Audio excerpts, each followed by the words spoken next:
Welcome to ETH Daily, a daily briefing on the latest in Ethereum. ConsenSys becomes a MakerDAO Delegate, zkSync releases V2 SDKs, Empiric Network releases V1 of its protocol, and Arbitrum releases Nitro Node version 2.0.8. All this and more from ETH Daily starts right now.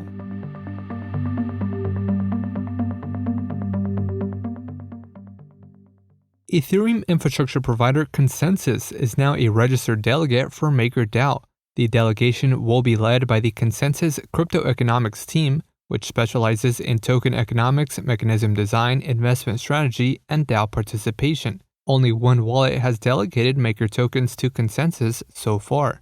ConsenSys also holds roughly 600 Maker tokens in its treasury. The company says it will strive to be an objective, research-based participant. MakerDAO registered delegates are required to undergo an onboarding process, which includes signing a code of conduct and participating in a Meet Your Delegate meeting. zkSync released new SDKs available in Java, Python, and Go for the second iteration of its Layer 2 network. The SDKs allow developers to integrate wallet connection and smart contract interactions with applications. zkSync 2.0 is an EVM-compatible zk rollup currently live on Baby Alpha. zkSync plans to support additional programming languages for its SDKs to enable additional use cases such as mobile or hardware-specific applications. The Layer 2 network also has Web3 APIs and hard hat plugins available for developers. The network plans to onboard whitelisted applications to mainnet in the coming weeks. Decentralized Oracle provider Empiric Network released V1 of its protocol. The release includes interface updates, checkpoints for computational feeds, futures data, and new endpoints. Empiric is now using the OpenZeppelin upgradable proxy standard, which allows for new features to be added without requiring protocol upgrades. An audit was also completed by blockchain security firm Zelic, which has performed audits for Pyth, 1inch, and Layer 0. Empiric says its V1 release is now ready for deployment on the Starknet mainnet. The company also set up a multi-sig for admin privileges and time locks to prevent security threats introduced by upgradability. Volts Lab, an AMM protocol for interest rate swaps, launched an LP optimizer tool that uses Melo protocol to automate liquidity allocation. Melo LP Optimizer is an automated vault strategy that optimizes leverage, tick ranges, and the repositioning of liquidity as the price moves in an AMM.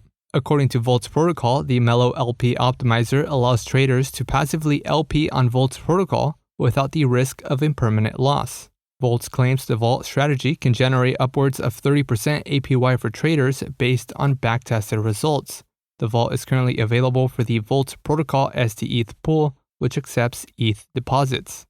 And lastly, Arbitrum released Nitro Node version 2.0.8, which includes support for transaction tips in Layer 2, arbitrage call forwarding, and the inclusion of block numbers and the block hash for empty Layer 1 blocks. The new release is required for an upcoming chain consensus upgrade. Arbitrum Goerli and Rinkeby will undergo the upgrade on November 8th. Arbitrum 1 and Nova will undergo the upgrade a day later on November 9th. A block explorer was also released for the Arbitrum Goerli testnet. Arbitrum developers are required to migrate their applications to Arbitrum Goerli as the Rinkeby testnet is set to be deprecated by the Ethereum Foundation in 2023.